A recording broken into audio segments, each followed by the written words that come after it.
Hey guys, it's Sam with Ready Set Go. Welcome to the video. Pleasure to have you guys aboard today. It is Monday, November 17th. Just got back from Los Angeles and ready to make some more videos this week. So today was kind of interesting.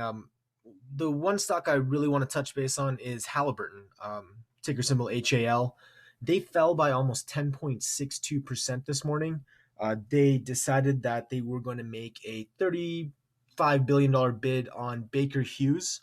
Baker Hughes being the third largest oil field services company, and Halliburton being the second largest. This kind of sent Halliburton stock plunging about $5.85 from finished the day at 49.23, and Baker Hughes actually went up by about 9% and finished the day at $65.23. So it's a really interesting move.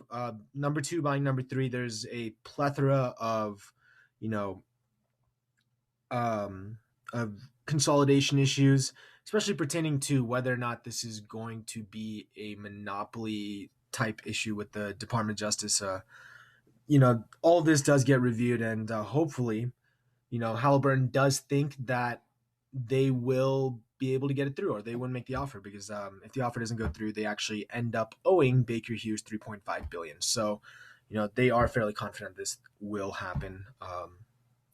And we actually did see it a while back with AT&T trying to buy T-Mobile, where it didn't actually work out according to plan, and AT&T had to hand over quite a bit of money to T-Mobile. So, it's not always a guarantee, but with that much, that type of money on the line, they do believe that there is a chance that it could go through, and that's why they'd be willing to take that. So let's go ahead and dive right in. Let's take a look at Halliburton here. I am currently in my Options House virtual trading account.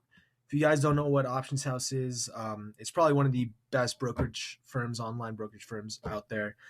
Trades come out to be about $4.95 per transaction. That's buying and selling, which is one of the lowest out there compared to E-Trade at $10 and Scottrade at $8. You can see why Options House is fairly attractive as the brokerage firm of choice. I personally use it myself for my virtual account and my real trading account. I will toss a link for you guys down at the bottom if you do want to check it out yourself. They have some pretty good deals for when you sign up and start your new account. So, take a look. There's a lot on my website about it. And this is always recommend Options House if you're new to investing and looking for a brokerage firm that you want to move forward with. So Halliburton, like I said earlier, is the number two oil services company. As you can see from the stock, from these images over here, they have fallen quite a bit in the last couple months. They are about 35% down from their 52-week high of $74.33. They hit that back in July 23rd. And, the lowest they've hit so far back in mid-October was 48.17. And, that actually is, it's not really their fault. It's a kind of a correlation with falling oil prices. Oil price per barrel went from over $100 to $85 in October. So, as it slides down, I think in November right now, it's sitting at $75 a barrel.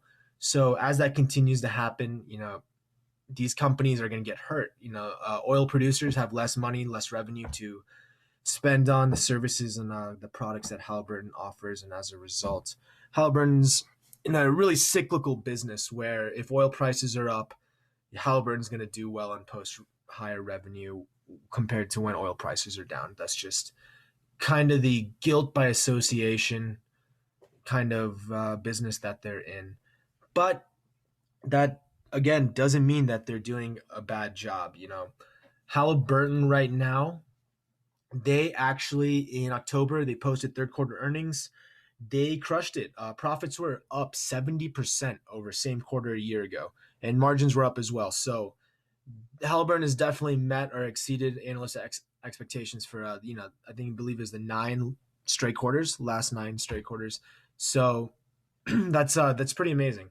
And on top of that, as a dividend investor, the one thing we do want to look at here is they do have a dividend yield of 1.31%.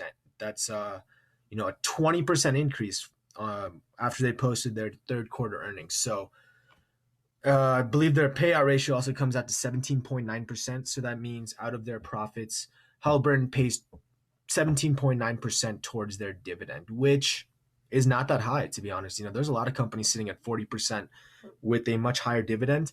But this means that Halliburton moving forward as a long-term investor, we want to look at this, like we want to look 5 years, 10 years out.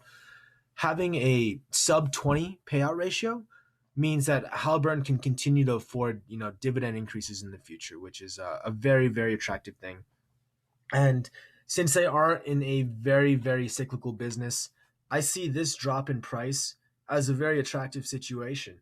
You know, if oil prices do increase down the road, Halliburton is, and if especially if they're able to buy Baker Hughes, they have positioned themselves in a great way to kind of capitalize on those increasing oil prices. The main thing here is that Halliburton and Baker Hughes, their product and their service offerings aren't 100% overlap. By acquiring Baker Hughes, Halliburton is going to be able to offer two or three product lines that will help, give them a wider range of offerings. And again, they will be poised very, very confidently as the number two company. And we've seen this across the oil industry. There's been consolidation with a lot of the smaller players, but this is a pretty big. The number two and number three merging that's a pretty big move. So everything to me right now, I'm really liking Halliburton. If I do make a purchase here, I'm thinking this is probably going to be one of the top three stocks on my list. Probably wait another week or two just to see how this news kind of plays out. You don't want to buy in a sentiment heavy time. They did drop 10%, so that does bode well. Maybe if oil prices do come up over the next couple months, that paired with Baker Hughes merger may drive this stock back up to 60, 65 range. I'd be pretty happy to see that. But yeah, overall, everything looks great to me. 18 cents to be paid on 12/26. That's not terrible, and I really look forward to adding that to my passive income stream. So, well, that's it for today, guys. Don't want to make this video too long. Again, subscribe to my channel, like my video. All the support really does help out at the end. I do this for you guys to help you guys out, and any type of constructive criticism. If you want to see a review on a certain stock, or you just don't like my videos at all, feel free to leave me a comment and let me know how I'm doing. Well, that's about it, guys. Thank you for your time today. I will catch you later. Peace.